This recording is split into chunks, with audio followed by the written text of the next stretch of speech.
गुन्ह्यातील आरोपी फहीम खानच्या अधिकृत घरावर हातोडा पडण्याची शक्यता आहे। यशोधरा नगरच्या संजयबाग कॉलनीमध्ये फहीम खानचं घर आहे। या संदर्भात अपडेट आपले प्रतिनिधी देतात पराग ढोबळे। पराग, आपण पाहतोय घराचं बांधकाम जे ते अधिकृत आहे, नोटीस सुद्धा बजावण्यात आलेली आहे, नेमकं काय, कधीपर्यंत कारवाई होऊ शकते?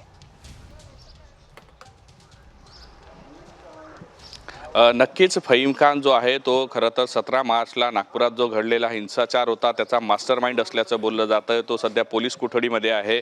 मात्र पोलिसांनी आणि महानगरपालिकेने जेव्हा तपास केला तेव्हा अशी माहिती समोर आली आहे की हे जे माझ्या पाठीमागं दिसणारं हे जे घर आहे ते फहीम खानचं आहे। ते घर त्याच्या आईच्या नावानं आहे आणि EWS अंतर्गत NITने लीजवर हे घर त्यांना जागा मिळाली होती, त्यावर त्यांनी हे बांधकाम केलं होतं। हे बांधकाम अनधिकृत असल्याचा जो ठपका आहे तो ठेवण्यात आलेला आहे। घरामध्ये आपण पाहू शकतो सध्या जे आहे तो बऱ्यापैकी रिकामं असं घर हे दिसते आहे।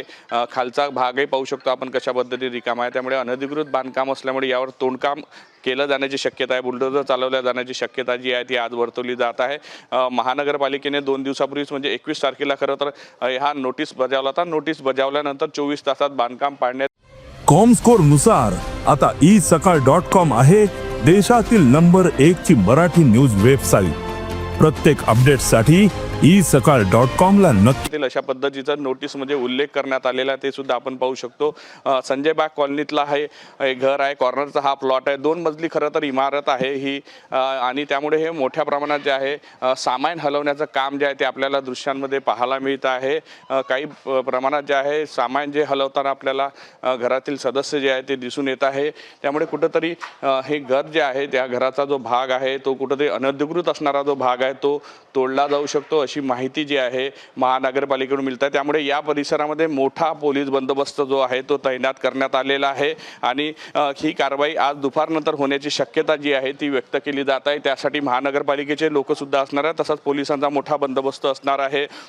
SRPFचं पथक सुद्धा या परिसरात दाखल झालेलं आहे आणि ही सगळी कारवाई आज होणार आहे अशा पद्धतीची माहिती जी आहे ती समोर मिळते आहे। त्यामुळे ही कारवाईकडे आता सगळ्यांचं लक्ष लागले आहे, कारण की खरं तर फहीम खान हाच मास्टरमाइंड असल्याचं बोललं जात आहे। त्याच्यावर देशद्रोहाचा सुद्धा गुन्हा दाखल करण्यात आलेला आहे।